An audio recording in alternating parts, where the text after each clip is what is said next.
Welcome back, everybody, to the next episode of 0-2 Heroes. It has been a year since you have... No, it's been over a year. The last episode was March of 2024, and this is now April of 2025. Mm-hmm. Wild. Happy April Fools. You're going to be getting this on April 2. I forgot to mention that to the people here. The April Fool's joke is it comes out the day after April Fools. Oh, yeah, so there's too many layers to this. Yeah, you are not getting this on April Fool's. You are getting this on April 2nd. The April Fool's joke is you were expecting to get an April Fool's joke, and then it didn't come. But here it is. I hope you're happy to hear my voice. If not, what are you doing listening to this podcast? As always, I'm your host, Mike, and you've already heard some people laugh. We are in for a special treat today. We have more than one guest. I think first time we've ever had more than one guest on the show, just because fighting games don't work like that. But I will go around and let everybody introduce themselves. He's drinking, so I'll start with you. Yeah, okay. My name is Niles. What else should they know about me? I'm Mike's childhood friend, and I think that's the only thing y'all need to know about me. What's up, everyone? I'm Mark, also part of the childhood friend crew. What's going on, everyone over there in Radio Land? This is DJ Tushis coming at you live at 5:43 p.m. on Saturday, the 8th, 2025. How we doing? You can tell he has the best cappuccinos ever done. Yeah. But, so we are here. It has been over a year since I've last done a podcast. I kind of forgot how this goes, but it's okay. You don't listen to this for a good podcast. You listen to this to listen to me complain about games that we play. So, I'm sure you've heard this before. If you know me, you listen to this podcast, you know that growing up, we played Super Smash Bros. Melee for the Nintendo Gamecube. Probably I don't know about you, but I've probably put more hours in Melee than any other game I've ever played, just through sheer playing it for 20 years. For sure. Yeah, agreed. Yeah. Absolutely. So we normally do, the whole gimmick of the podcast is we pick a game we've never played before, we have 2 weeks to practice and get good, so we're on equal footing, and then we play a match. We don't have that here, so this is the very first episode of 2 decades, where I think we've played it long enough that we're on pretty much equal footing. But yeah, we're going to be talking Super Smash Bros. Melee, finally. Mm-hmm. And near and dear to our hearts. Yeah. I'm going to go ahead and throw this to Mark, just because when I think Melee, I think your basement. Yeah. Fair. Yeah. So, also, we always played Melee on your copy of the GameCube, on your TV, with your controllers. Do you remember when you got Melee? Yeah, okay. So we must have been in 4th or 5th grade, probably within the year that the game was released, and my parents got me a GameCube, and one of the first games that we picked up was Super Smash Bros. Melee. So I was playing that, the single-player campaign mode for, a couple of days after school, and then it was probably, give or take a year from around the time we all became friends, and I would invite, all of us over and we'd play Melee. After figuring out that we had, the common interest in Nintendo. So, around that time frame, within a year of the game's release, I picked it up, and then we all got into it, Mm-hmm. It worked out. You were the only one with a house, so we always convened in your basement. You were the only one with the basement where we had the space to play that. Yeah. Mm-hmm. But I don't think I got a copy of Melee. I want to say I stole it from someone, but I don't remember who. I want to say stole it from a cousin. Part of me thinks I remember one time hanging out with Josh, Chris, not my brother, Chris Prito. Okay. No, listen to this. I'm not going to bleep out his last name. Chris Prito, if you're listening, hit me up. Shout out to Chris Prito. Yeah, that's my guy right there. Where are you at right now? and we were at Jackie's house, and her brother had Melee, and she's like, "Yeah, my brother doesn't play that anymore because it's a dumb game." I'm like, I should take that, and I didn't because I don't even think I had a GameCube at the time to play it. And then eventually, I borrowed Melee from someone. I want to say maybe a cousin, and just never returned it because he sold his GameCube. I'm like, this is mine now. Simple. Yeah. I think, I don't know, I guess if we're trading our Melee origin stories, for me it was when I was living in the Philippines. So, this must have been 2001, 2002. My mom and dad were separated. I'm going to get into my whole backstory somehow. So no, my mom and dad were separated, but often my mom would send me gifts from America. And among the things were, she first sent the GameCube and Super Mario Sunshine, and then later on she sent Animal Crossing and Super Smash Bros. Together. And we were so excited. The moment we got Super Smash Bros. Melee, me and my cousins, we played that for days without sleeping, like just non-stop. We loved that game so much. We played the events, we played all the 4 and 4, we played every game mode, everything. It was just non-stop, all Melee, all the time. I remember sometimes we would all get called down for lunch, and there would just be so much food, we would just fill our plates with rice, and then we would just eat the rice so that we could go back to playing Melee as fast as possible. We loved that game. So yeah, to tie it back to what Mark was saying, so when I moved here, and I said, I like Nintendo, and I happened to run into these guys who also like Nintendo, and Melee was a big part of that, so it was cool to be able to bring that over from the Philippines to here, find a new cool group of people to play Melee with. So that's a bit of my backstory with Melee. This might be a little too in the weeds. Yeah. But if your mom here sent you in the Philippines the GameCube and the game, were you playing an NTSC version on PAL TVs? Do you know what version of TV I was thinking you have? that. I don't know. I have no idea. Okay. I don't know. I was going to say, I know PAL is in Europe. Oh, no, you know what? Because I think Eastern Asia, they use NTSJ. Okay. Because I know there's different versions. So in Melee, you have the NTS that we use, and then the PAL version, it's an updated patch because it came out in Europe 8 months afterwards. So they nerfed things and balanced things. So Marth's Dare, instead of being a meteor smash, is just a spike. So it's you can come back out of it. They made Fox's shine worse. They made Sheik better. Hell they did. Yeah. So I was curious, but Nintendo Smash 64 has NTSU, NTSJ for Japan, and then the European PAL. So. See, this is stuff I never ever thought about before. Yeah, seriously. Well, you were also 6 in the Philippines. Yeah, cool. I got a good game. I got the PAL version of them. As for me, my introduction to Smash in general was definitely the N64 in after school and the original version, playing with you guys, playing with Nico Uvienko and everything like Shout that. out to Nico Uvienko. We're getting into the deep cuts here. I don't know Nico. I don't know who that is. Man. Oh, he was in my grade. Okay, that's crazy. That's interesting. Was he the twin? No, I don't think a twin. No. Yeah. No. He had an older brother who I think was too old to be an RA himself. I think he was already a high schooler by that time. Nico came to my grade in the first grade. We're getting into a tangent. Let's just talk about Nico for the rest of the podcast. Okay, you know what? Forget Smash. This is going to turn into an elementary school reminiscent podcast. Oh, man. Anybody else remember Miss Wolf? Miss Wolf. Shout out Miss Wolf. Okay, so you and Miss Fox. Me and this kid would play the N64 version. A bunch of us would in after school, and then, I don't know if they cycled out their N64 or whatever, but they didn't have one eventually, and so that stopped being on the table. Or maybe we only just started playing GoldenEye exclusively from there or something. So by the time Melee came out, I didn't have a GameCube like that, nor did a lot of people that I knew. I feel like I knew a lot of PlayStation kids personally, and that's what I was myself. So I remember going to the Pokemon Center, Nintendo World store. I think it was still Pokemon Center at that point. Yeah. It had not been turned to the Nintendo General thing yet. And on the second floor, they had these demos set up. It was 10 screens in a row with these gaming chairs, but they were on the floor. They weren't on wheels or anything.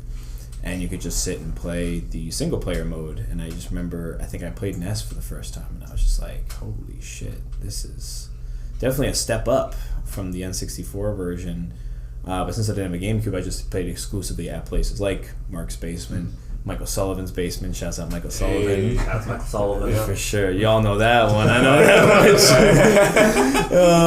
I hope Michael Sullivan is listening to this. No, for real. If you are, get at us. Oh man, but yeah, I don't know if after school ever did get a game. I don't think after school never got a GameCube. No, so it would have just been at friends' places, and then I did get a GameCube when I was 11 or 12, because I think I actually traded in my PlayStation at GameStop for credit towards one. They were doing a promo, And yeah, I got Smash like the same day. Like it was like $5 at that point, you know, because there was like billions of copies already, you know, minted at that point. Like the game had probably been like repressed into the ground at that point. So I played a lot of the single player mode because I didn't really like host friends over my place a lot, you know. So a majority of like the 2-player or 4-player style playing was relegated to like Mark's place and stuff like that. Yeah. I'm gonna assume I don't think RA ever had a 64. I wouldn't be surprised if it was someone who worked at RA like in after school and brought their 64. Because when I was working there, I would bring my Wii. And I set my kids up with Melee. It was like, if you finish your homework on time, I'll let you play Melee afterwards. $1 money matches. Yeah. And so it was like, they only ever had the Wii on the days I was working, and I was the only one who knew how to set it up. So I'm assuming that's the same way. And how did they play it? Was their movement nasty? No. So it was really funny. I don't know why I asked that. Clearly the answer is no. But I'm curious, like, so some of the meta some that of the would kids were, yeah. Oh, I was going to bring this up in the second half of the game, but in the second half of the podcast, but I love this. Yeah. So, traditionally speaking, in like competitive Melee, the top tiers are like Fox, Marth, Falco, Puff, and Sheik, give or take. Yeah. Not when you're playing with 6 and 7-year-olds. Yeah. They don't got the schmovement for Fox. That's they know right. he's too fast. It takes too much work to be good with him. Yeah. These kids, like I wrote out, someone else, like Mr. Mike, who's the best character in the game? So I wrote out the tier list on the chalkboard, and they like worked their way down from like Fox, then the next one, then the next one. I'm going to tell you the meta as I remember it. This is about maybe 8-10 years ago, so I'm missing some of them, but... Can I make a prediction? Yeah. I want to say Captain Falcon is in the top 3. No, nobody... I would go Kirby top 3. Nobody picked him because they didn't know who Captain Falcon was. Nice. They went for recognizability. Yeah. Kirby was up there because the kid's thought process was like, you're Marth, you have a sword, you're Fox, you have a gun. If I'm Kirby, I have all of that. Right. And like Kirby traditionally is like a bottom 2, bottom 5 character in Melee. Not for these kids. No one knew how to fight him, and if you got sucked up, that was it. So Kirby was in the top 3, but then they developed their own meta of they realized if you were bad, Marth's sword is big enough, you can just aimlessly flail around and hit someone. Fair. Which, no joke, is pretty much my entire game plan to this day. I'll just stand in the corner of on it, just smashing people. And then Falco, because they would just run to the other end of the stage and laser. Sure. Because Fox's laser, you can tank those and run through. Falco's laser has hit stumps. Every time they hit you, you had to stop running, you had to stop attacking. They would just like, it became like a game of like cat and mouse. And I remember the kids were getting pissed, like the 7th and 8th graders were like coming in thinking they were hot shit and getting beat by like 2nd graders, and they were getting pissed because the 2nd graders, like the 8th graders, like with Falco, one of the 2nd graders figured out how to shield, like hold down the triggers for shield. Wow. That was a game changer because I don't think the 8th grader realized that if I held it down, his shield gets smaller and smaller. He did it twice. He goes, damn, he's blocking my gun, doesn't work anymore, just stop shooting him. And then the Marth was able, the 2nd grader was playing Marth, he was able to come in and hit him real quick. But it was funny how their meta was so different than our meta, despite giving them like the tools, like Fox the best. Nobody liked Fox. They also didn't know who Fox was. Yeah. That's wild to me. Right. Which, funny enough, that's how, again, I was going to bring this up in the second half, but it works here. That's how I found my main of Marth. So I remember the first time playing Melee, I was at my cousin's house. And I was young enough that I didn't have video games in my house at the time, but I knew from back in the day, my dad was a gamer. Like, my dad had the original Nintendo, my dad had the Sega Genesis, and I knew his favorite game of all time was the OG Legend of Zelda. So I'm like, I know Link from that, just from my dad. I didn't like Link. I was expecting there to be more sword. I didn't like the bombs, I didn't like the arrows. Fuck that noise. Fair. Like, right above him or right below him, there's this dude Marth with the sword. Fire Emblem not released in the States yet. I have no idea who this guy is. I'm like, oh, he must be a Zelda character because he has a sword. I'm like, oh, this is great. He's just sword? Yeah. And you know what? Thank goodness I picked Marth and not Roy, who was right next to him, because Marth is number 2 in the game. Roy, like, 5th worst in the game. He's like down there. Yeah. Just like pure happenstance. Like luck as an 8-year-old that I picked a good character. Yeah. But I forget the name of it, but there's this phenomenon with kids where the more they learn, the more divisions they come up with things.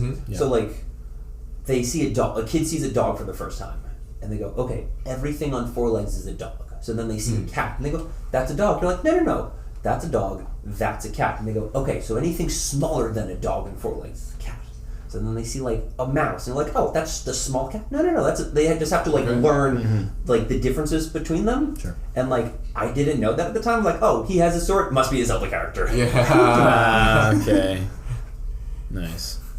So now are we going origins of mains? Yeah, lay it on me. Okay. Cool. I don't remember how I became so enamored with Sheik, but it certainly wasn't my first character either. I think I started off playing a lot of Ness because I thought Ness was very powerful. I think because I remember like when I used to get beat, a lot of time I just like remember getting beat by people playing Ness, so I used to think of him as very strong. It's because he's annoying. Exactly. Yeah, right. Like it's just a lot of projectiles, a lot of spacing, but he still has really good like physical, like kind of short range moves and things like that. It's hard to predict, with the Thunderbolt and everything. So when I first started playing, I started playing as him, and I liked it, but I wanted something a little bit more straightforward. And then I think as I was popping around, Sheik appealed to me because by only having like kind of one half of the character that I really had to pay attention to, like I wasn't really playing as Zelda, I found that I could just kind of get like really nasty with just a very physical moveset with like the daggers as like a spacing technique or whatever. But it felt very simple but impactful, and I think I had a lot of success with Sheik in like the single player mode, and then that kind of made me want to try them out in the multiplayer mode more, as opposed to like the characters that I was playing up until that point. And then I just found that I was ended up doing way better with Sheik like against other people than I ever had been with any other character before that. So I was like, okay, I guess this is what it means to have a main then. Nice. I'm like 10 years old. I'm like, this is what that means. Yeah. This is sick. You woke up one morning, I'm in a main Sheik today. Yeah, this is like the biggest thing on my docket right now. And I don't know about you. I never had a 64 growing up, so I never played Ocarina of Time. Sure. I played Ocarina of Time senior year of high school. So when the twist of Sheik is really Zelda the whole time, it was ruined for me decades ago in Smash. It was like not a big reveal to me. And I was just like, I wonder how many other people had that ruined, because Ocarina was 97, I want to say, and Melee was like 01. So like a couple years after. Like it's not that far removed that there's a good chance if you didn't have a 64, you might not have played that, and then you're like, oh, they're the same character, and then that's right. Yeah. My original main when I was living in the Philippines and for much of my life was actually Dr. Mario.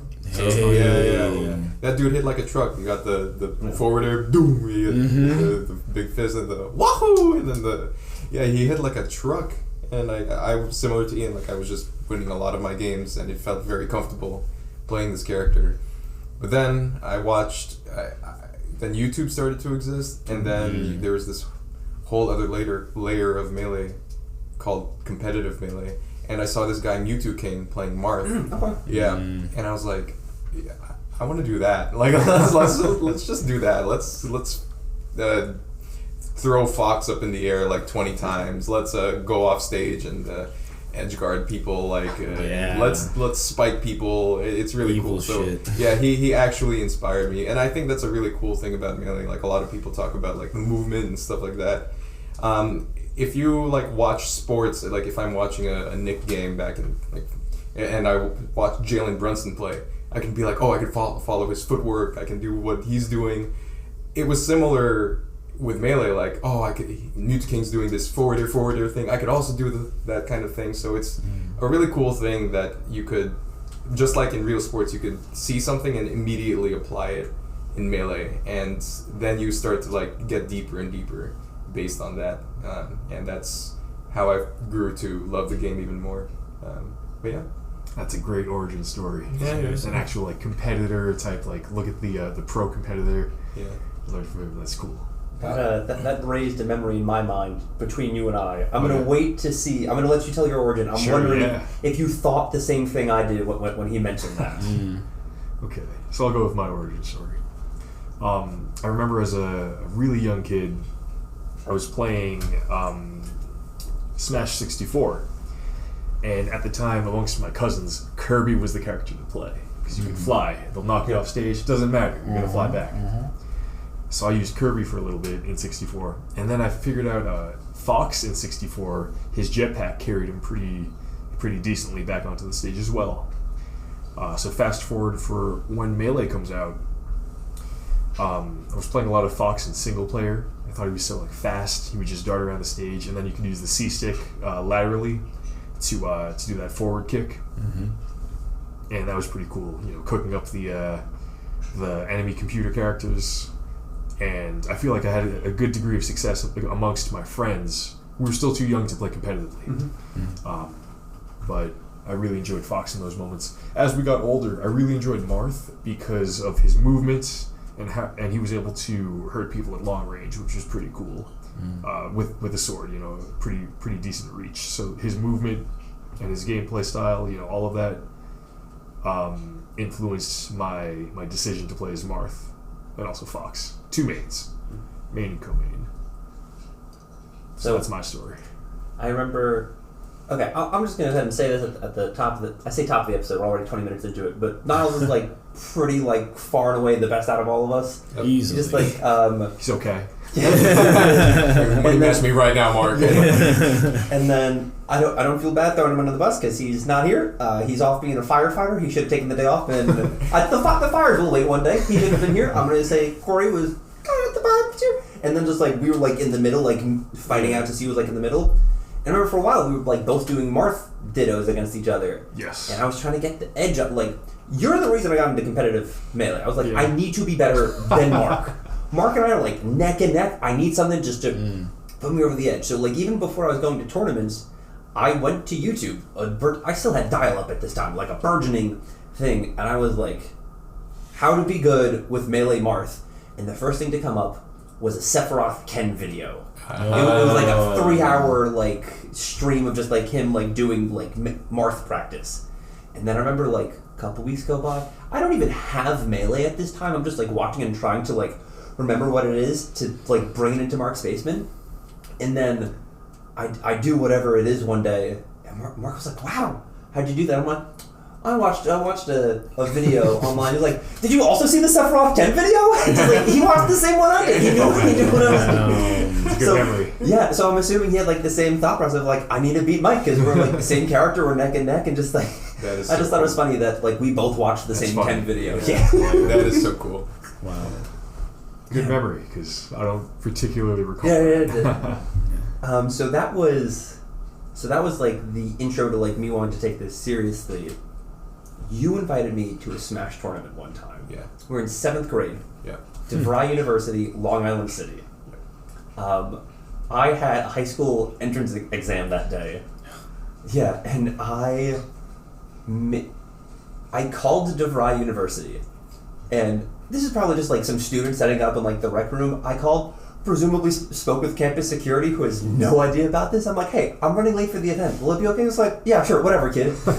And then I show up to the tournament late because I had to take that test, and all of you were already there, and I went to the team. I'm here to enter. He's dude, I'm 3/4 of the way through bragging. I can't let you enter. Yeah. And I was really upset that y'all went to a tournament, and then we went to Mr. Delgado picked us up, and we went back to Julio's afterward because I didn't get to play any Melee. So that was your first tournament experience. I'm I like to tell people I was at that tournament because I was. And the records and results are lost to time because nobody uses Smash boards anymore.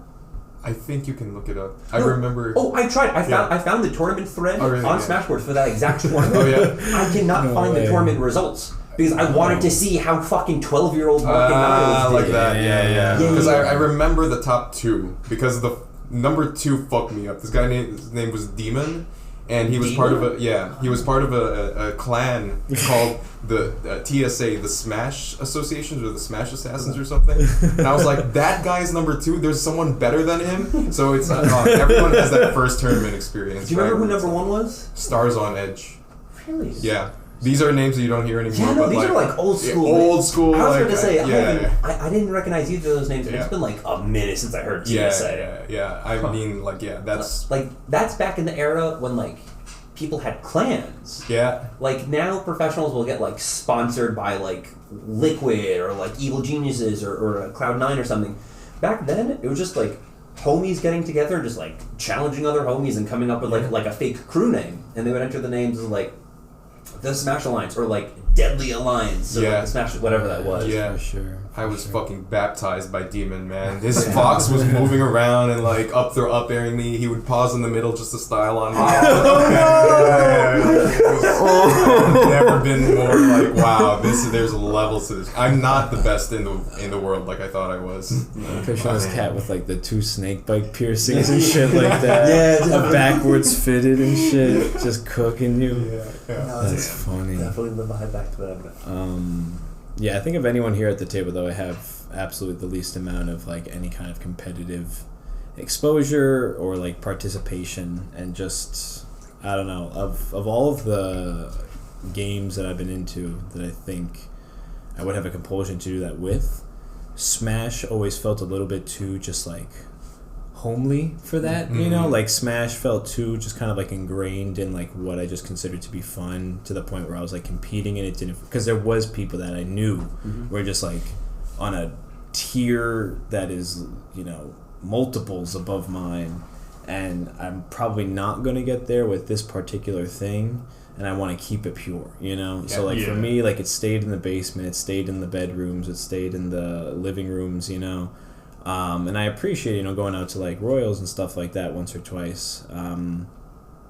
But I never caught the bug the same way I think anyone else at the table did, in terms of like traveling for tourneys, putting your name in the brackets, having like, you know, your win-losses tracked over time and shit like that. But it's cool. It's a nice, I think it's a very uniquely kind of like millennial and like early Gen Z kind of thing to be able to relate to, where it's like video game competition analog to like sports is something that like a lot of people kind of have in common, you know. I think in the way that our parents had like bowling leagues and, you know, basketball teams and like intramural, you know, competitions for like just like teams in the city and stuff like that, we kind of had like Smash journeys, you know, and that's kind of sick actually.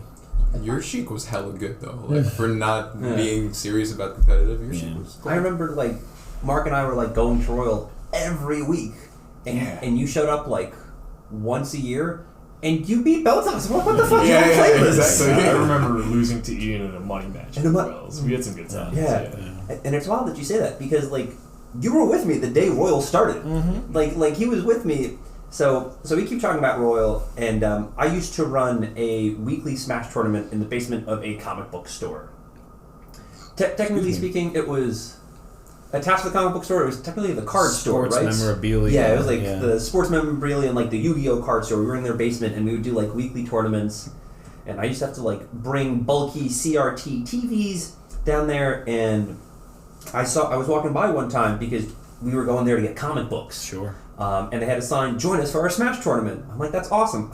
They're playing Smash Wii U? Who wants to do that? So then, like, we were, like, brainstorming for, like, a couple weeks. Like, what can we pitch? How do we present this?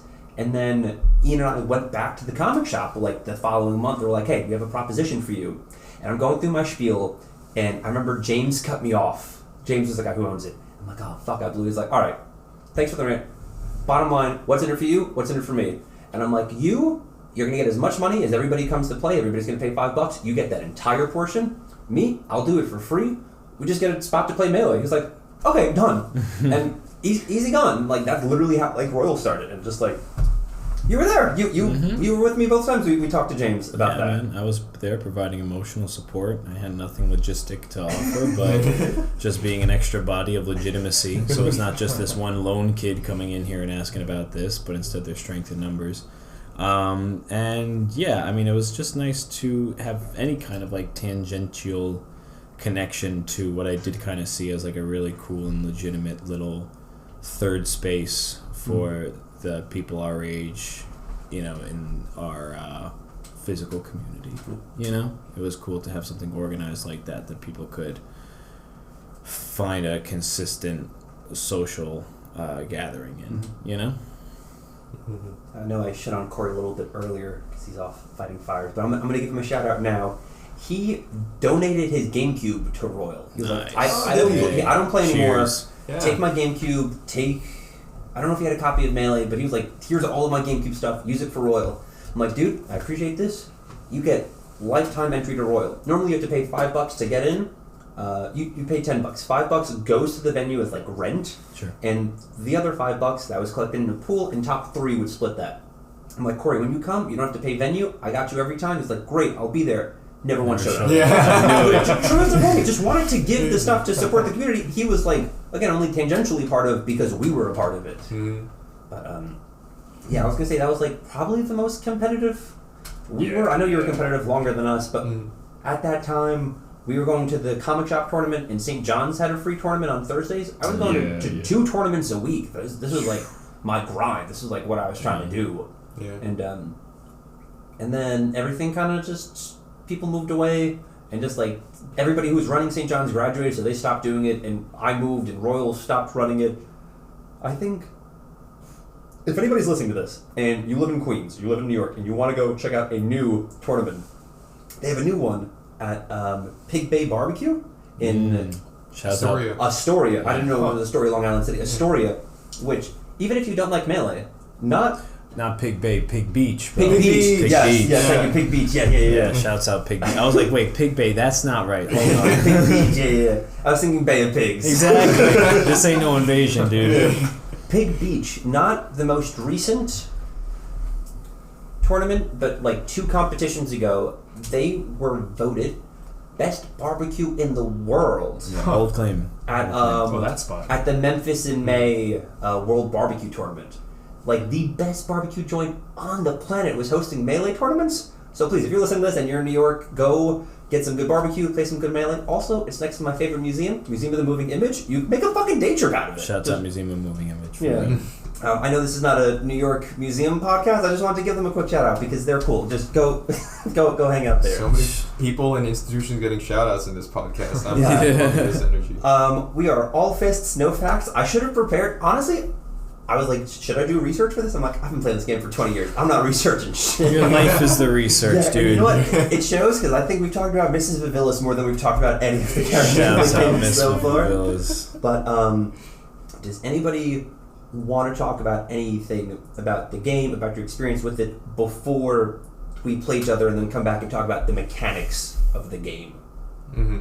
I think one thing that cannot be understated enough, overstated enough, whatever it is like the playing Melee in Mark's basement.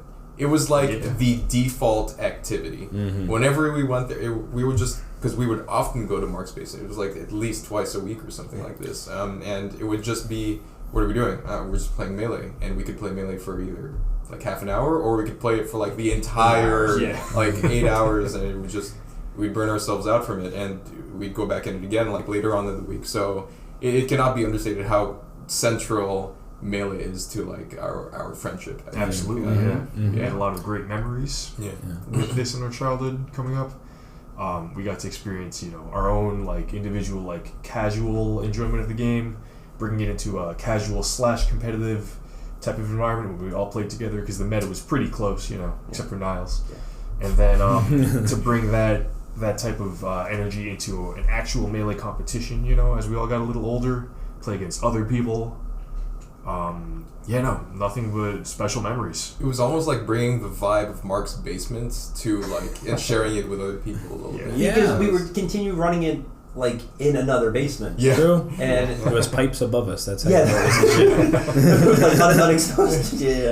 And like even then, there were like other bigger tournaments going on in New York at the time, and it was still very much just like we were like most certainly like the less serious of like the tournaments that were going on. But it had like a cool, just like homey vibe where people were like, I'm just hanging out in the basement playing a game that I like. Hit the McDonald's on Metropolitan. The Wendy's. Afterwards? The Wendy's, yeah, we used to get the 4 for 4. 4 for 4. That was the Wendy's squad. Oh, I forgot about the Wendy's squad. Metro and Woodhaven. Shouts out of the intersection of Metro and Woodhaven. Wendy's, Michael's, Staples. They got Trader Joe's now. Trader Joe's. Get the fuck out of here. The Q11 bus stop. The Q21 bus stop. The Q53, which is the same as those two, the express one.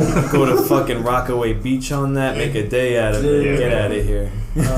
Shout out to right behind Trader Joe's, the Sports Authority parking lot. Oh, Home Depot, please. Home Depot, where the Sports Authority, once they closed, they had stadium lighting in their parking lot.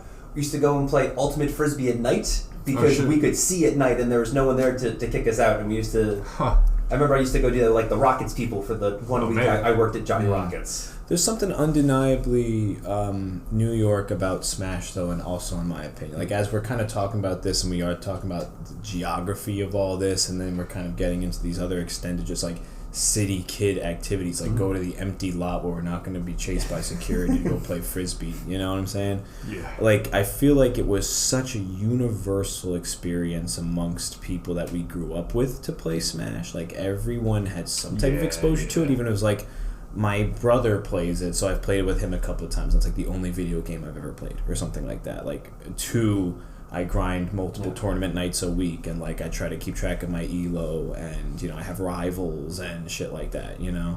I feel like it felt very embedded into just what it was like to be a young person growing up in the 5 boroughs, and it definitely made meeting new people growing up a lot easier as well. Like, it was such a social bridge, because it's like when you're a kid and like, okay, you're going to like another kid's birthday parties, and like, okay, there's Smash playing, that's how you get along and shit like that, and then even in like high school and college and stuff, you go to like a party and like they'd have Smash in like the dorm room or in like someone's house that they have free for the weekend or something. It was just kind of always there.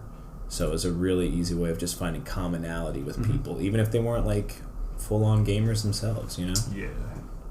Yeah, even if someone's not a gamer, like everyone played some sort of Super Smash Brothers. This was you said something and it reminded me. You remember Elizabeth from RA? Yeah. I'm gonna drop the last name again. Elizabeth Gully. Shout out to Elizabeth Gully. Oh, Gully! Okay, see, that's I needed that last name. Exactly. Thank you. Again, see? Elizabeth, if you're listening, please hit us up. Please hit us up. Let me know. If you need me to beep your name, I will. That's so funny. So she didn't play video games, but her older brother... Andrew Gully. Andrew, yeah, nice catch. Nice catch. Her older brother, Andrew, and she was like... Smash is my favorite video game because I get to play with my brother. She didn't play any video games. She just loved playing it because she was playing it with her brother, which I think is like a cool thing to do. I brought this up on other podcasts, but my old podcast host Alex from when we did BDE, and we were coworkers, and I had a little clear box of USB sticks in my office, and I had a couple GameCube memory cards in it because it was like. It had like Project M and like all of the games on it for the Wii's, and I just brought it to work because I needed a USB. And he's over my cube, like, GameCube card. You got any Melee save date on that? I'm just like, right off the bat, this is like day 2 from working there, and I'm like, yeah. And I'm like, I knew he was a dork because he opened up with Melee. I was like, this is gonna sound funny, but I used to run Melee tournaments. He was like, oh, cool, me too. Fucking nice. It was like that scene from Step Brothers, where like. Are we best friends now? Yeah. Like instantly bonded over just like seeing just a fucking memory card on my desk. That's right. And then I remember he and I were gonna do like our supervisor was like, yo, you're both fucking nerds? He was like, bring the game in, I wanna watch the 2 of you fight. Nice. So then like my boss let me we used to keep a CRT in the office, and like we would play it on lunch breaks. So we're like, we're clocking out for 30, And he asked him. He wouldn't tell me who his main was because he didn't want me to practice for the Salty Suite against him. But like, I found out the name of the tournament that he ran in North Carolina, and I found an old Smashboards thread, and I found a results thread, and I found like a VOD of like 14 years ago where he played Young Link, and I'm just fucking grinding against Young Link for weeks, and then he plays Falco now. I'm like, but it was like the lengths we would go to, just like it was something as simple as like, oh, you have a memory card and a box of USB sticks? Cool, we're homies now. Just like that's how easy it was to meet people with it. Yeah. I definitely think it was like the first video game I ever played with my nephew when he was like 3 or 4 years old or something like that. I put a fucking GameCube controller in his hands and was like, alright, move the little token onto somebody, let's fucking make this happen. And when my son pops out, that will be the first thing I give him. Yeah. I'm not going to go ahead and dox your nephew because he's cool. I'm just going to go shout out to Otto. Thanks, I was going to say no more names than that, but shout outs to Otto. Otto for sure. Otto, if you're hearing this, love you. Also, shout outs to Niles' yet unnamed child. That's right. Niles Jr. Niles Jr. How does one say Niles Jr. in Dutch? Oh, I don't know. I don't think they have junior. Okay, would it be Niles the second? Second. How do you say that in Dutch? De tweede, I guess. Okay. The second. Okay. Niles the Dweida. Niles the Dweida. Shouts out Niles the Dweida. Niles Dweida or something. I don't know. Ladies and gentlemen, you heard it here first. Niles is naming his firstborn son Niles du Dweida. Yep. This is going live in April. Check back in 7 months and I'll tell you how Niles Dweida is doing. But anybody else got anything before we go beat each other up?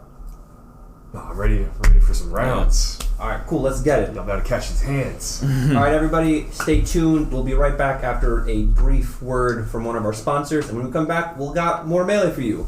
Peace.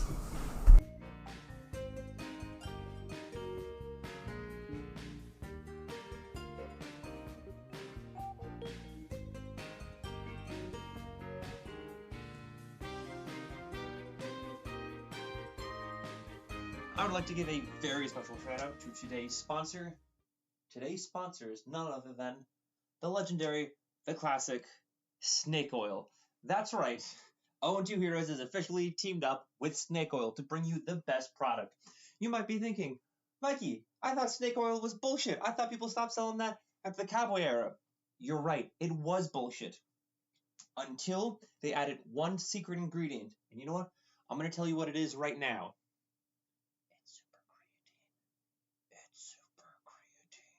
I hope the mic picked that up. I legitimately tried to talk into the mic, and I don't see any little airwave saying that it picked up. So maybe it's too secret. Maybe it's so secret, Audacity doesn't want you to know it.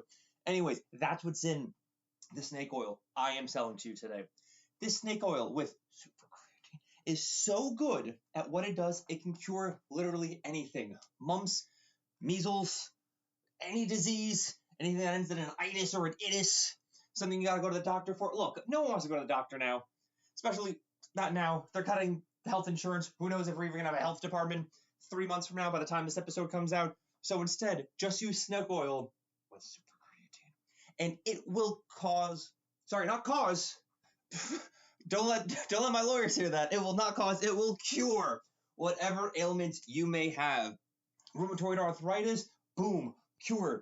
Weird bumps on your anus, boom, cured. Weird bumps all over your body besides your anus, boom, cured.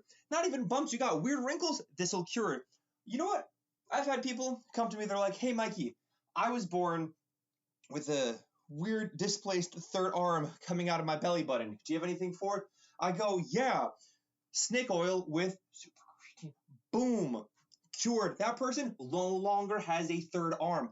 I've come home from conventions and I'm always like, you won't believe the amazing people that I met. And people were like, really? Tell me, who did you meet? I kid you not. I met this child, no older than like 4.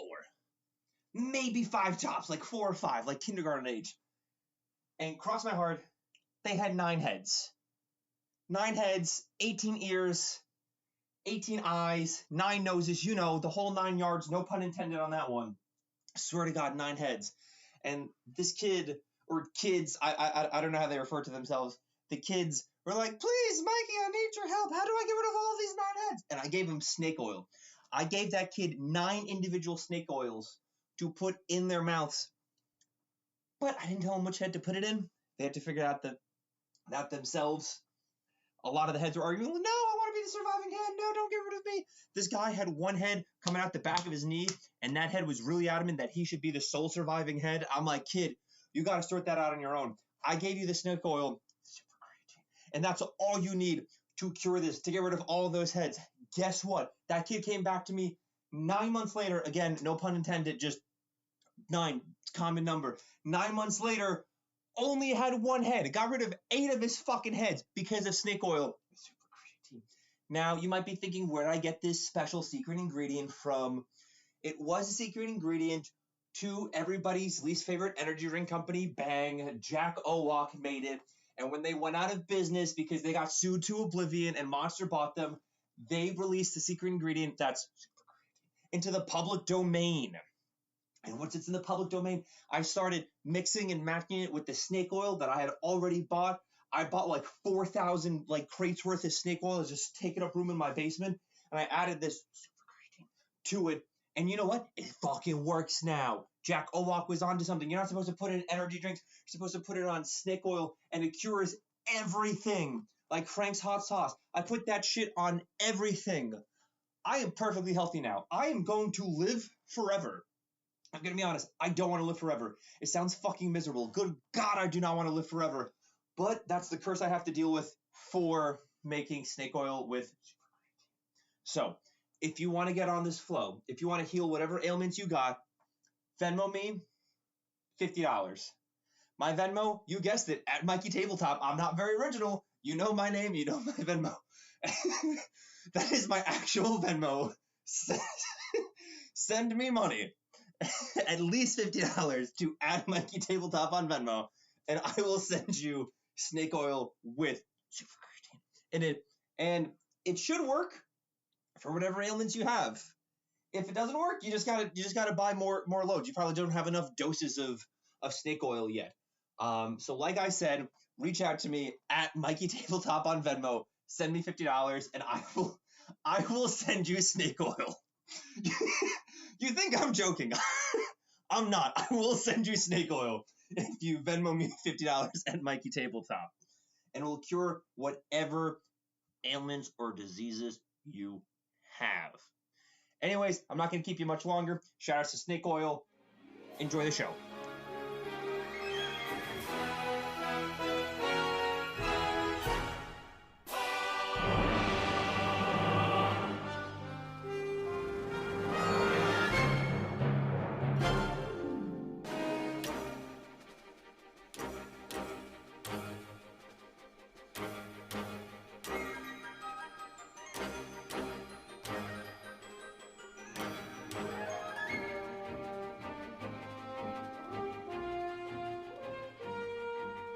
Welcome back, everybody. I hope you enjoy, what was it, the spray-on rheumatoid? Oh, yeah, exactly. I hope you enjoyed whatever sponsor decided to support us this episode. So we just got back, as you've seen in the YouTube video, and we did something special today. We, instead of a one-on-one, we did like a mini tournament. Normally we only have one guest on the show, but as we said in the first half, Niles is significantly better than all of us. So he was the king at the top of the mountain, and the other three of us, we did round robin, all fought each other to see who get the privilege of fighting Niles. And your boy almost did it. I have I have a losing record on this podcast. I think out of the 14 episodes, one was a tie. I won 4 and I lost 9. So like I don't have a great record on this show, but I made it to Niles, ended up losing to Niles. I almost clutched it out. Niles said I put the fear in him. Yeah, that's right. Normally, historically, in these matchups, I just kind of steamroll the entire competition without really thinking about it. But now, like, I think we were all a little like, it had been a while since we played the last time that I had no idea what was going to happen. So I felt like if I slipped up a little bit, I felt like Mike could take advantage, and he did a couple of times, which is why I was a bit worried briefly. But I think then everything kind of neutralized, and we went from there. I think if I wasn't rusty and you were rusty, I probably could have taken it. I don't know about that. You're that confident? Yeah. I was gonna say, no, I have not played. When's the last time we played? Like, as collectively, it's probably like the last time I played Melee. Well, yeah. Yeah. Not for a long time. It must have been in Mark's basement. Easily. G was there too. Oh, G was there, yeah. Sometime That's a after while, Queen Center yeah. Mall. Shout out to G. Yeah, shout out to G. That's a new name that came up in this podcast just now. Right. Yeah. But, yeah, you had me beat because you played Melee on the day of your wedding. So That's right. You played more recent out of all of us. Mark was there, yeah. The very Mark played, yeah, I forgot that. Yeah, that's right. The very first thing I did on my wedding day was play Mark in a game of some Melee. Oh yeah, as you should. I was like, I'm gonna bring the heat, but it's hard to beat a man on his wedding day. Okay, so Ian, you spent the whole first half talking about like, yeah, I used to play Ness and I play Sheik, and then you played Sheik, and I came out of the bathroom and all of a sudden you were Young Link. Oh yeah. What was up with that? I don't know. I feel like I think a lot of the strengths that I identify of Sheik have been actually kind of like muddled by the fact that I'm thinking about the changes that were made in future iterations, you know? So I think I definitely remember Sheik as being a strong character, but I think I've kind of gotten spoiled with my more recent exposures to Smash, being the Ultimate games and the ones that came more recently, which kind of retooled that toolkit. So now going back to this kind of original iteration, I think I forgot that a couple of those changes have been made, so I just wasn't really slick with it. And then I remember that young Link had actually remained pretty untouched. Mm-hmm. So I feel like I was trying to see if I had a little bit more muscle memory with him, considering there hadn't been any changes to him in recent iterations of the franchise. And I didn't really do any better with him, I wouldn't say. I think I still did better with Sheik. But it was nice to remember that I did at least have one other character that I have some degree of familiarity with. There was you bring up a good point about Sheik changing in later games. So this was Sheik's first game, and they originally designed what they wanted out of Zelda and Sheik was what they have out of like Pyra and Mithra in Ultimate, Sure. where you switch between the two of them like evenly. Like Sheik, she doesn't really have a lot of kill moves. She's able to rack up damage real quick, but she doesn't have any heavy hits. Zelda is all heavy hits. Yeah. So they wanted you to play as Sheik and then swap to Zelda and go in between the two. But the two of them were just not balanced, so nobody like was doing that. So then they had to like. That's why they made Sheik her own character in later games. Like this isn't working out. Let's just make them their own thing. And then that's why they introduced Pyra and Mithra, the newest one, who have that swap mechanic. The swap is much faster. You can go through them. Yes, one is like for quick damage and one's for strong damage, but they're a little bit more evenly scaled, so you play both of them equally. But yeah, I wanted to bring that up in the first half, but I was waiting for this. But yeah, that's a really interesting design, really big design flaw. That's what they were going for, and then nobody plays Zelda. Everybody's just like solo Sheik when they do that, which I think is interesting. And then Mark, you played the classic Marth and Fox. Yeah. But the two of them really close on top of each other, you get your name. So, it's years out from our Melee Prime. While my tech skill may have diminished, my game IQ, my game planning into approaching a match, I feel like that area has improved just from, life. Similar to maybe a basketball athlete as they get older, they're not in their athletic prime, but they might have like a better knowledge of the game. I was excited to try a certain matchup. It would be really nice to play against your Puff using Fox. Okay. I would have tried to truly stick with like an avoidance game plan. Yeah. And just try to outland you with lasers and literally just not engage. Yeah. Very boring to watch. Very boring. Yeah. Arguably, like the ideal situation. Yeah. Like if you. Yeah, fighting smart versus fighting fun. If you watch Armada or Leffen or even Cody now play against Hungrybox, Cody not so much. Cody's really like in your face when it comes to that, but he'll still like run back and do all of that. But some of the Armada Hungrybox matches are just like painful to watch because they realize the best plan of action is to just run to the other side, laser run to the other side. Yeah. And then that puts the like. I think onus is the right word. That puts the responsibility to engage on the Puff, which is tough because Puff doesn't necessarily want to do that, but just like... Yeah. Lots of adjustments that you see pro players do, game IQ, tactical planning, that you don't really need to be good at Melee. Like, to decide to do that, you don't need to be good at Melee, technically speaking. Because, my tech skill isn't that great. I feel like my wave dashing isn't as sharp with Marth. So my movement is a little bit slower, but I still only wanted to engage when I was moving in and out enough to draw my opponent's attacks out. Then I would get them while they were unable to hit me back. Just really trying to stick with that game plan and to increase my opponent's damage percentage without having mine increased as well. That was the game plan. Did it actually happen? Maybe a little bit sometimes, but that match where you were Fox and I was Marth on Final Destination, and you kept jumping over me, and I'm just throwing out hits and I'm not even touching. I'm like, God, I need to stop doing that. It's like I fell for it every time you were drawing out those hits. I think Mark with a good punish game would be a very, very, very scary player. Because you often get like those stray hits, like more often than not. Then the follow up isn't there, which is why I think on average Mike has been beating you recently, because Mike's New Scream is not on your level. But the punish game is like, he gets like 2 to 4 hits after. Yeah, you don't want to run head to head against that type of offense because he might like hit the side smash first. You're not going to beat his side smash with your side smash. Yeah. Yeah, I was going to say, correct me if I'm wrong on this, but going on what Mark was saying, I think just like tech skill aside, I think some might say Mark is better at Smash than me, but using your language, my game IQ, I think I had a better awareness of what was going on around at the time, and I think that's what gave me the edge. Because we were close going back and forth, and I think he was trying to game around me, and I just had to figure out what his game plan was at that time. That's true. Yeah. Whereas I wanted to see if I could download 20XX, which is like a training mod. It helps you do this, it helps you do that to, at the end of the game, count L cancel rate, which was always my favorite thing to check.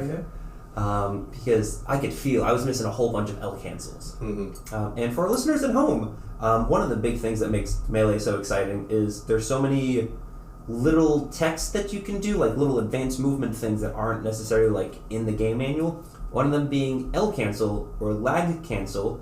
Right when you hit the ground from doing an attack in the air, you can press one of the trigger buttons, and it cuts your animation in half, so that you can react faster and throw out more attacks and move quicker, and that's kind of what makes Melee so fast. There's always options to do this and do that quicker than in other Smash games, which is why I think people still play Melee now versus... When's the last time you saw someone go, oh yeah, let me go grab the Wii U and boot up Smash? Right? Like, I think even Brawl has like the novelty of like, oh yeah, let's play Meta Knight. No one's booting up Wii U right now. No, just like, definitely not. Yeah, I think that's partly because like Melee is so fast and there's so many different options to do things despite having a more limited roster compared to future installments of the series. Okay, to bring this conversation a bit like one layer deeper, is L canceling good game design? Because why not just have the lag cut in half? Just auto cancel? Auto cancel, yeah. Why not just give that access to everyone who's playing without having to like press L, you know? It just seems unnecessary. I guess maybe it's not the optimal design. However, the learning process might be seen as somewhat of a rite of passage. If you want to be a competitor, you have to learn how, like these tech skills, you have to learn how to wave dash, you have to learn how to L cancel. In order to be competitive with the rest of like everyone else that's playing. Do you play any traditional fighting games? Do you ever play Street Fighter? No, never. Okay. So, in Street Fighter, I'm sure just you know this from general just video game stuff, all of their attacks are like input based. So you have like the quarter circle and a punch and it throws the Hadouken, right? In the newest Street Fighter game, they got rid of that. You have the classic option, you have the modern option, where you can just like press 2 buttons and it fireballs instead. Yeah. Now, could you make that argument for any game design that requires practice in a video game? Like having like, let's say none of us are able to L cancel. That doesn't make the game unplayable. It's just if you take the time to get good, it's a reward for being good. Whereas, like, I think the argument comes down to, is it a reward for being good or is it a punishment for being bad? Yeah. And I don't think it makes the game that much worse as a punishment for being bad, more so than a reward for practicing and trying to get good at it. Yeah, and I think that's one of those beautiful accidents. I think, like, where it does feel satisfying. It's almost like hitting a jump shot in basketball and hearing that swish in the net. It's just very satisfying when you, like, start to get moving, because at some point your hands are just, you know, doing this, and it's very, like, it's very satisfying, this movement of the hand, almost like playing piano a little bit, where everything just seems to be coming together, sequence after sequence. And get into a flow. I think it's part of it. So while it arguably might not be the greatest of game designs, I think in practice, it's really cool. It's cool that you can, like, it adds that level of expression and technicality to it, from a physical standpoint, I think. What I would be interested in arguing is if it even constitutes game design, considering that L canceling is probably originally an exploit that was found. I'm going to assume that the very idea of canceling out of an animation, like that animation was obviously very deliberately animated and added to that rig and scripted, and they coded it to have that, you know, pause where no inputs could be made until the animation kind of reset to the idle animation. So realizing that you could hit the triggers to kind of break out of that is already going beyond what the developers, like, quote unquote intended, right? Because you're right, if they intended for you to have a way to get out of the animation, they would have just made the animation shorter, right? But they deliberately said, okay, when you're Link and you're down airing and you land your sword into the ground, you have to take that second to pull it out and kind of reset to that standing position. But so I don't know if it's a example of good game design to make those things non-negotiable and make exploits the only way that the player base can speed up these interactions. But I would argue that it's a good sign of a game ecosystem when players have pockets of the software that they can kind of almost kind of like put their graffiti on, so to speak, the parts of the software that they reconstitute and put into a new context for themselves, because I think that's what creates dedication, and that's what creates communities, and that's what creates everlasting relationships with games going on 2+ decades after they've been released, versus a game where all of those moments are hyper managed down to the very minutia. You're not really giving your player base a lot of room for making the experience their own. They're just getting incredibly skilled at what you have presented them. And I think it's sometimes nice to present them with something that still has some wrinkles, because those wrinkles can turn into something really cool. And that's what we see with Melee. That's true.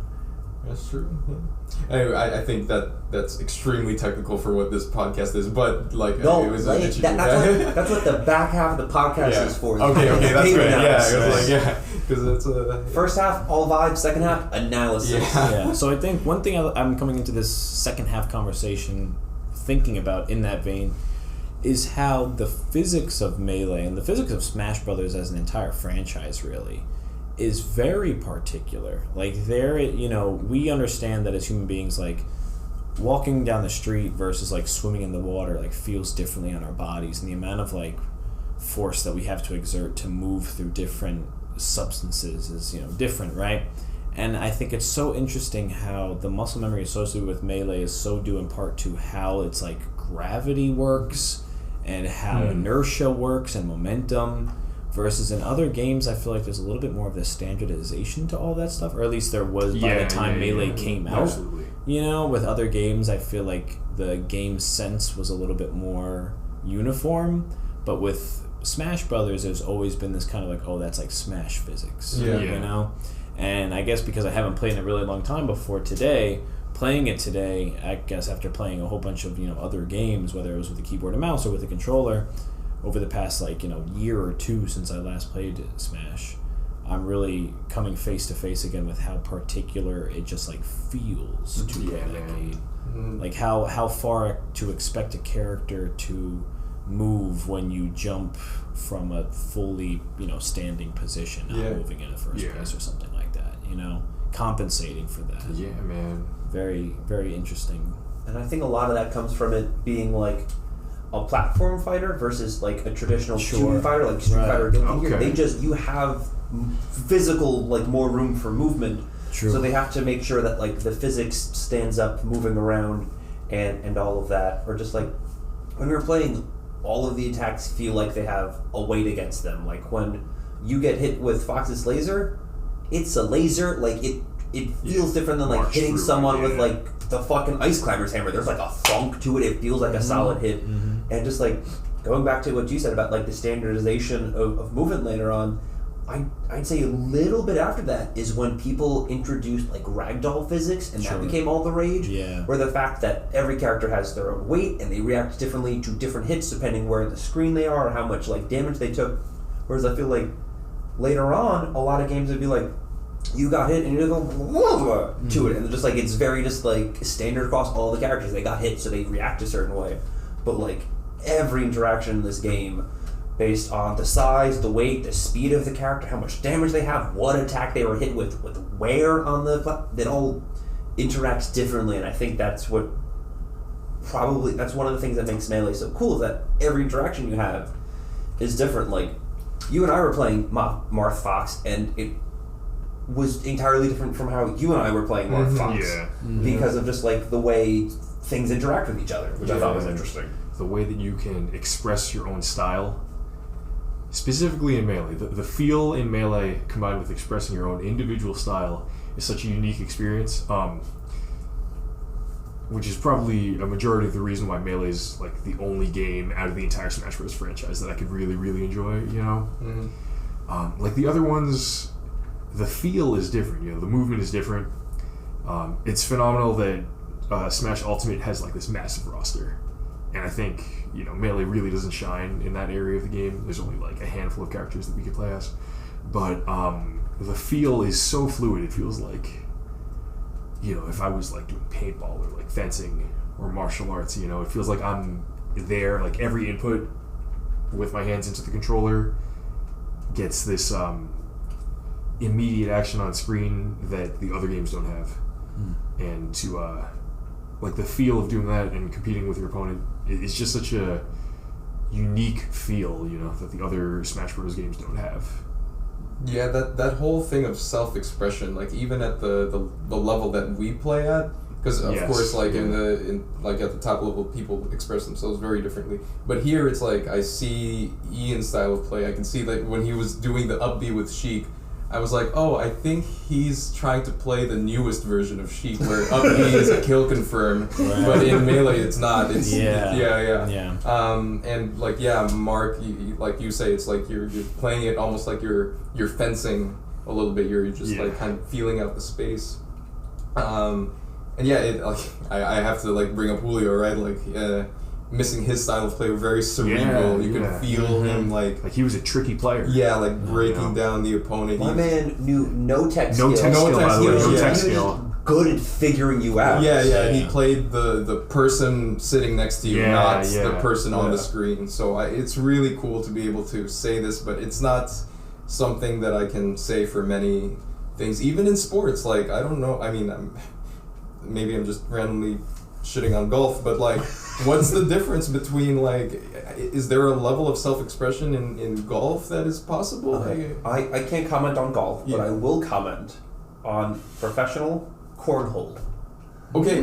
Yeah, a couple Thanksgivings ago, we went to like an uncle's Thanksgiving party, and he was like, I'm gonna set up a cornhole bracket. Who wants to help me run it? I'm like, you need help running a bracket? I fucking pull up my bracket app that, if you look at the Royal Challenge page, it's all Smash events, and then like 4-year gap, there's a cornhole tournament on my account.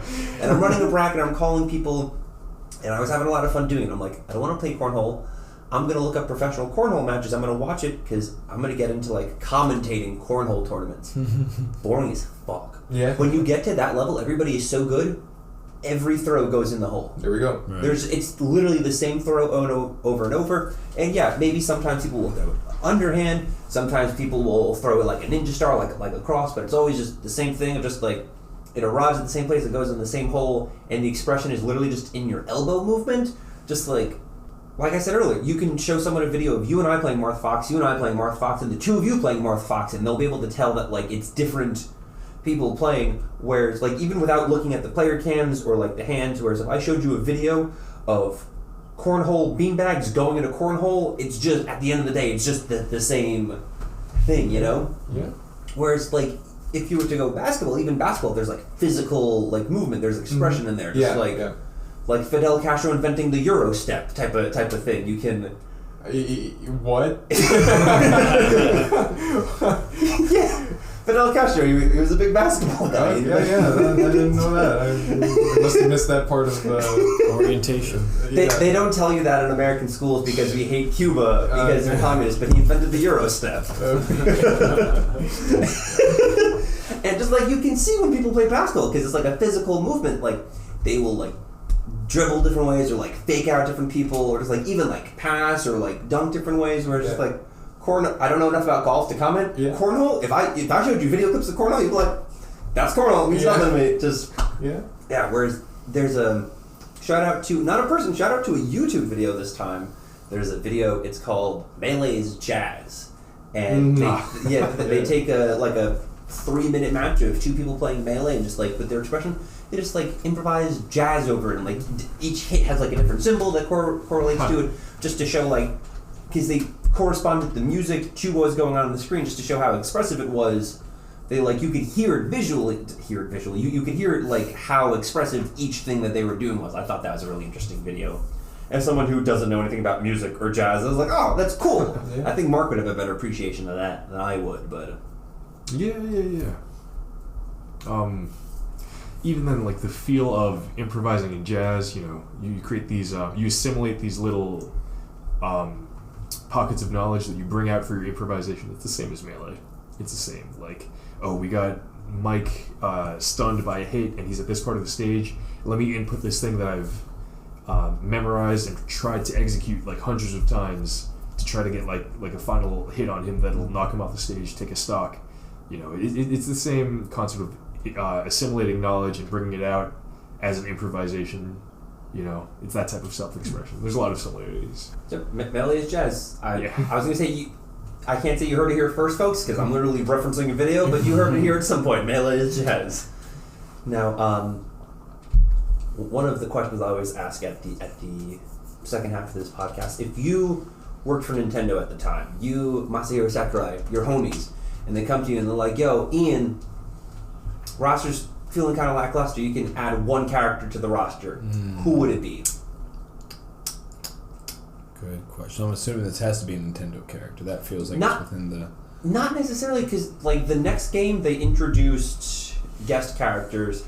There were rumors that they wanted to do them in Melee, but I think Melee only had like an 11-month development period. They fucking turned that shit around like real quick after, because 64 came out, and then was this a launch title for the GameCube or close to it? Close to it. Yeah, so they had like a really tight deadline. But if you want to do like a guest, like argument's sake, if you were like, yeah, I want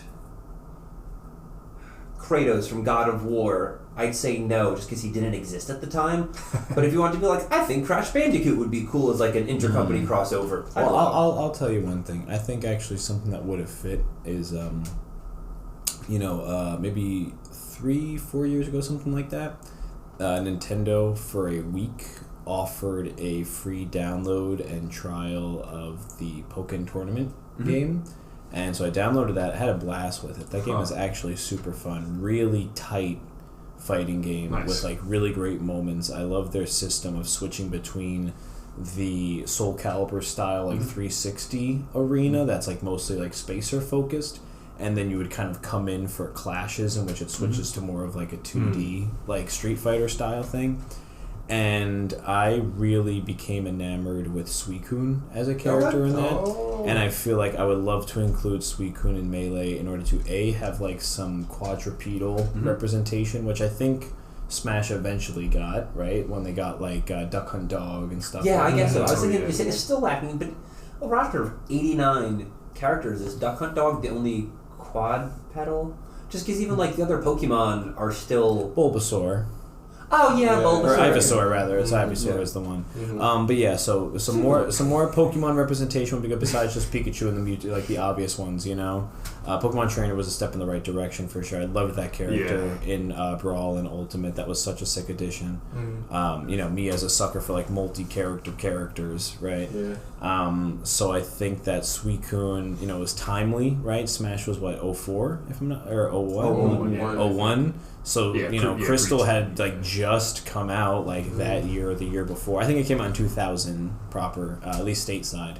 So yeah, like it would have been very timely crossover. Quadrupedal representation. They could definitely be like a spacer with like Ice Beam and like water, like Hydro Pump style attacks.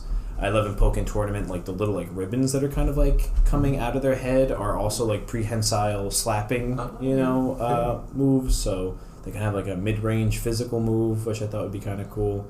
For sure. That's an incredibly smart answer. Me, I'm just like, I want Goemon. I want Goemon in Smash, guys. It's just my second favorite game, and I think he's cool with the chain pipe. No one knows what I'm talking about. Like you guys, because I talk. You guys, because I talk about it all the time. But I think the average listener would not know what I'm talking about. This Japanese platformer game. Goemon. It's also for the N64. Mystical Ninja starring Goemon. He had a chain pipe. He was whacking fools with it, and Have you played Smash Remix for the 64?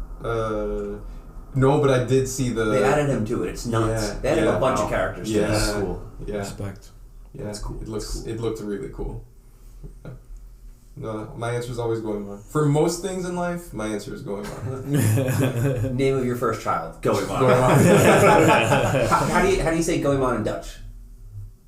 Goemon. That's not bad. Shouts out Goemons. Alright, Mark, how about you? If you asked me this when Melee first came out, or in the development of Melee, I would definitely go Banjo-Kazooie. Yeah, there we go. Definitely Banjo-Kazooie. So here we are, like, I don't know, 20 plus years later, and we finally get Banjo in a Smash game. That's pretty cool. Yeah. He has a lot of moves in his, in the original Banjo-Kazooie and Banjo-Tooie games, and I feel like he would have translated really well into the Melee physics, the Melee feel. But hey, he's already a character, so that's great. Yeah.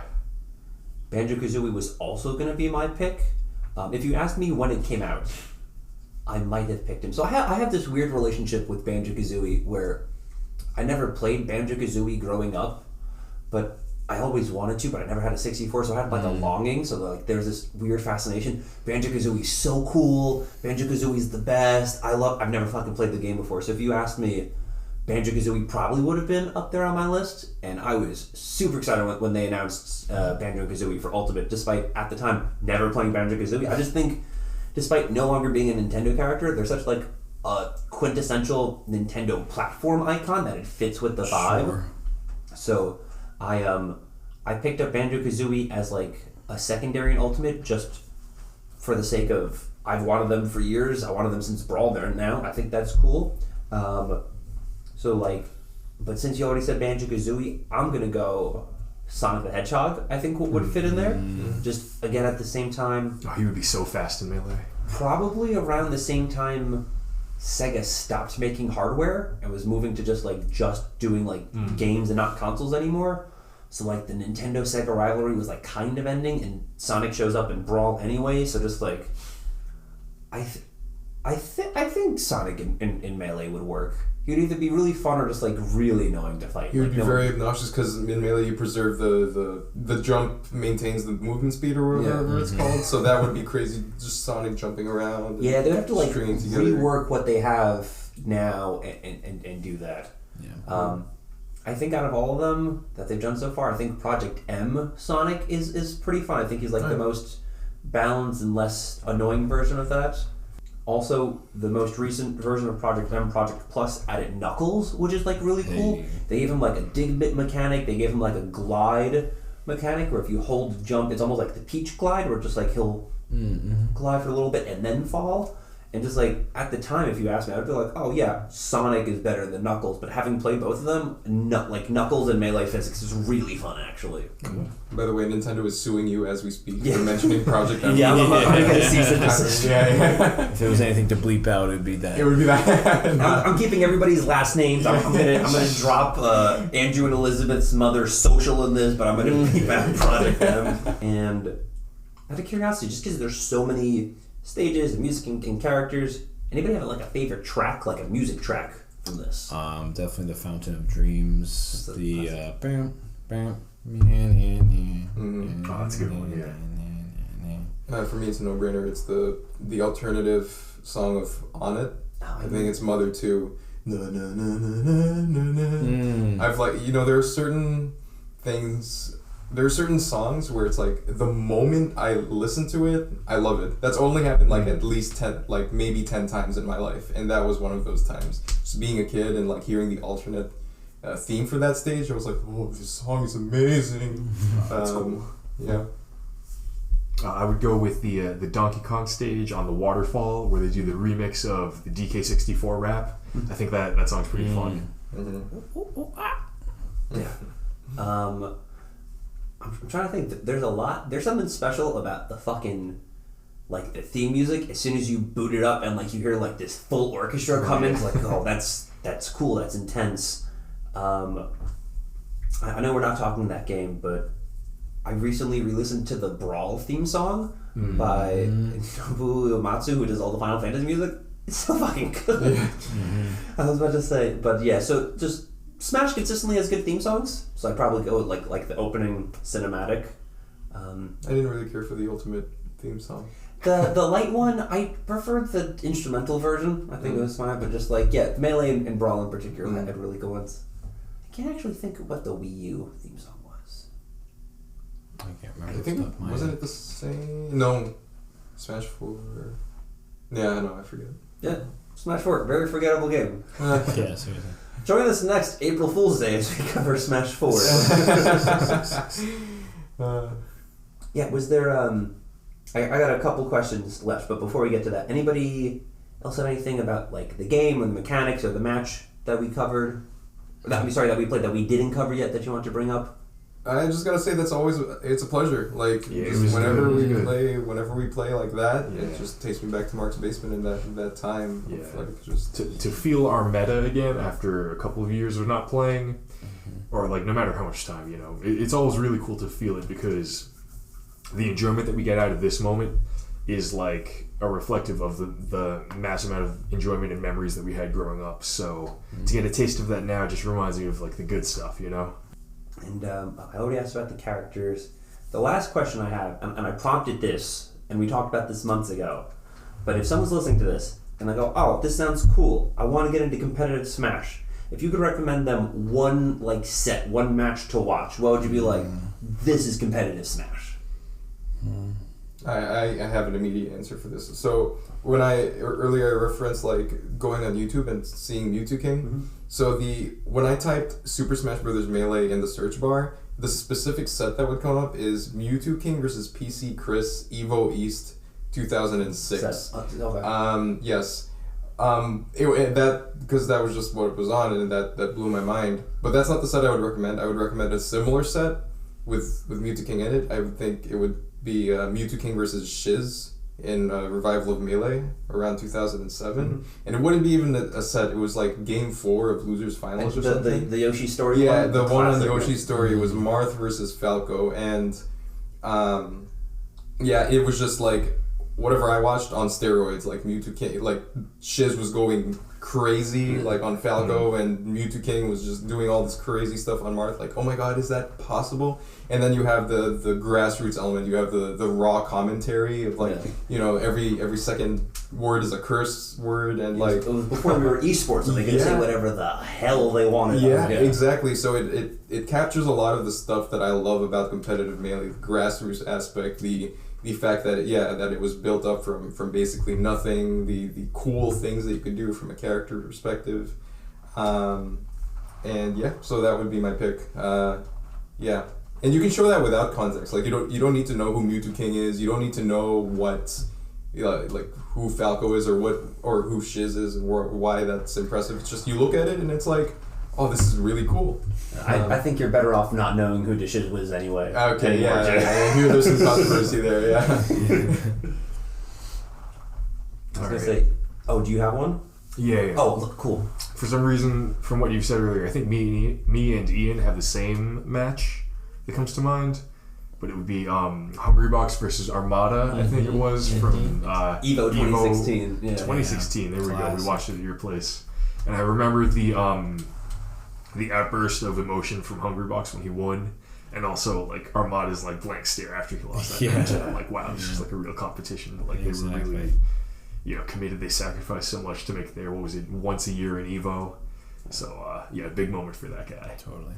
Although I think actually, Mark, that was the answer that I definitely gave when this was prompted to us a few months ago. But now in this moment, I'm realizing I have a different answer. Nice. And a slightly unconventional one. Instead of recommending a single set to someone who is wondering about getting into this and figuring out where they can start to have a frame of reference, I would actually rather direct you towards one of the very many video compilations of like Super Smash Brothers cringe moments from tournaments.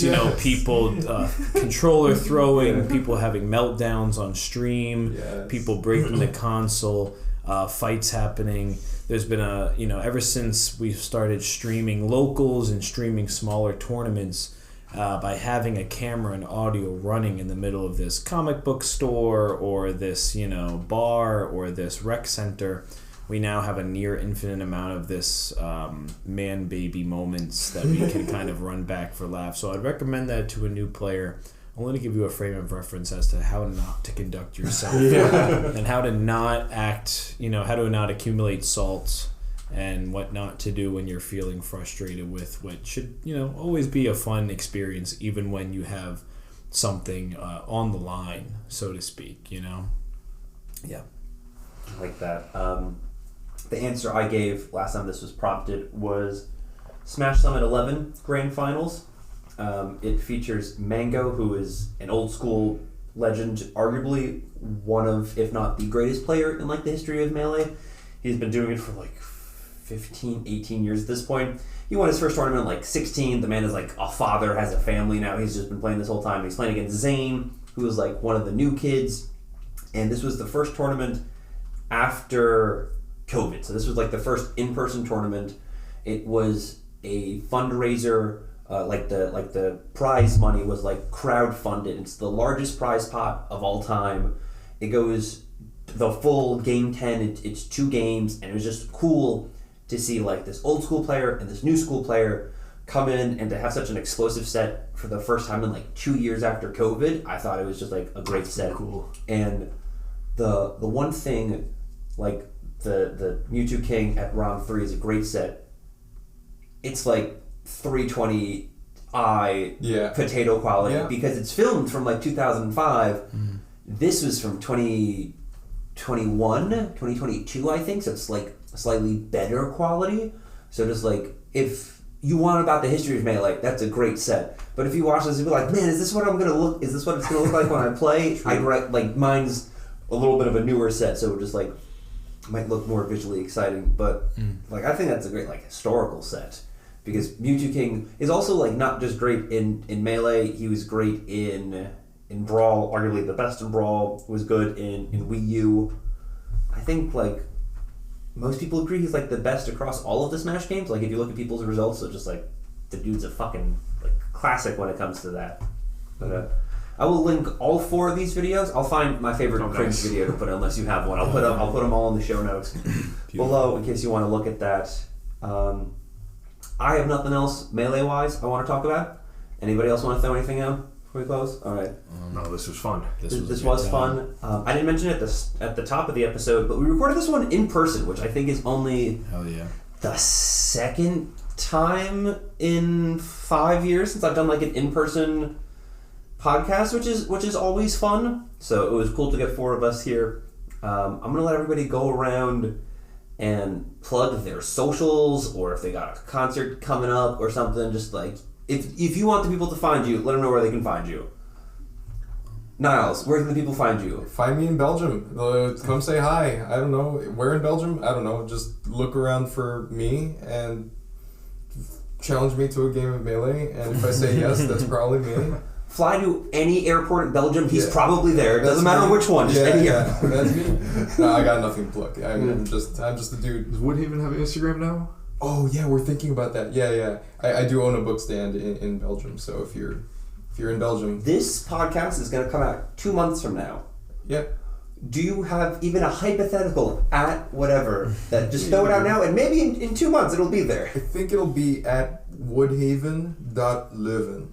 So I think that will be the tag. All right, I'm gonna go ahead. It's not already. Mark is checking right now to see if it's claimed. No, because I think you guys have one. Yeah, I think so too. Like it's a picture. The only post is a picture of Jason. Yeah. Yeah. There we go. Wow. Yeah. There we go. Nice. It's at woodhaven.leuven. 9 followers. Oh, I gotta get on the follow right now. Okay. Hold up. 9 followers. You need to track how many people are following it. April 1st, and then come back to me April 3rd because of time zones and tell me how many people, how many followers you get. Guess what? It's not 9, it's 10. Oh wait, no, I'm already following it. You are, right? Yeah. Oh, no, he accidentally just unfollowed it. Fuck. All right, folks, we need to get Niles to double digits. You heard it. Even if you're not in Belgium, just go support his Instagram page. So I'm going to shout you out a little bit because I think it's a really cool concept. You have a book stand. You sell books. They're not necessarily your favorite books. They're not necessarily popular books. They are books that were personally recommended to you from a friend or someone you know, and they're like, hey, these are great books. Yeah. So it's a curated collection of like actually like recommended people like these. It's not like you're doing something popular. It's not like we were talking earlier with Book Talk, or just like it's paid advertised. It's straight up someone you know is like, yo, this is a great book. Yeah. It's a cool concept. I got a lot of cool conversations from it, so really happy to be operating that. Do you have one book that sold more than everyone else, or have you only sold one copy of a few books so far? I will say the fastest selling book, the one that I order and it's fastest gone, is called Absolutely not. It's called The Unbearable Lightness of Being by Milan Kundera. I don't know what it is. I have not read it. I have not read the summary. It could be the worst book ever, but that's the one that sold the fastest. So, interested. Yeah. Alrighty. Thanks for tuning in, everyone. This is Mark. You can catch me and either of the two bands that I perform in coming up soon. Actually, the performance is happening before the time of the release of this podcast. But my Instagram is Mark, MARC_Remache, REMACHE. And there's two bands, In Surreal NYC and Part-Time Trauma, which, I'm sure Mike's going to I'll link them all. Link them up there. So catch me with those. And thanks for listening, guys. Now, the two bands, just so people know what they're getting into. Yeah. What type of music? Are you in a jazz band? Are you like in a folk fusion band? So In Surreal is a melodic death metal group. We've been playing together since, I want to say, 2017, 2018. And Part-Time Trauma, that's my newest group. We've been performing only starting last year in 2024. We're soft hard rock or like / indie rock. I don't know if this is going to get people excited or dissuade them, but when you sent me your demo, I was like, oh, this sounds like Weezer. This is cool. It's like a solid, like... We just started releasing music. Like power pop rock. Like, yeah. I dig it. Oh, yeah. Catch either band on Spotify. I was going to say, does PTT have anything on Spotify yet? Yeah. Cool. I will go ahead and link those as well. Okay. Awesome. Nice. And as for me, you can find me on Instagram at You Don't Even Know What You've Become. I draw, I make prints, I do a little bit of animation, I make apparel, I do zine fairs. I'm down for anything. Work with me if you have a band, work with me if you have a comic project you want to see come to life, work with me if you need character designs for any type of media project. I'm down for it all. Thanks, Mike, for having me on here and inviting me to be a part of this trip down memory lane with the best of friends, and looking forward to a future in which shit like this is just the norm, I'm going to go ahead and also plug an episode I did with Ian, not of this show, which he was on the first episode of this, but we also did a interview-style podcast called Behind the Pencil, where I interview comic book artists and comic book writers, and he has some great insight. So if you're interested in hearing more about his art, you got that episode to check out, as well as his Instagram. As always, I am not going to plug myself, because if you're listening to this, you've already found me. But also, I've since deleted all social media because I stopped doing the podcast, and Elon Musk sucks, so I got rid of my Twitter. And I don't feel like reactivating it for April Fool's jokes. So just pay attention to your RSS feeds, or find me on Discord, or cyber stalk me, find my address, and mail me Pokemon cards, whatever you want. I'm not going to make it too easy. I live in Jersey. Come find me. I used to live in New York. Don't go there. I can't have people knocking on my pop's apartment. Yeah. Okay, Mike, do you have a podcast? Like, no, that's my son. But yeah, legitimately, thank you so much for hanging out. This was a lot of fun. I love talking Melee. I love playing Melee. And despite being an April Fool's joke, this was like a very serious, good episode discussion. I think it's, again, the joke here is I'm doing very serious, intense fighting games as an April Fool's joke because I haven't been around for a year. But I hope people enjoyed this. We'll catch you next time. Peace. Alrighty, peace. Bye.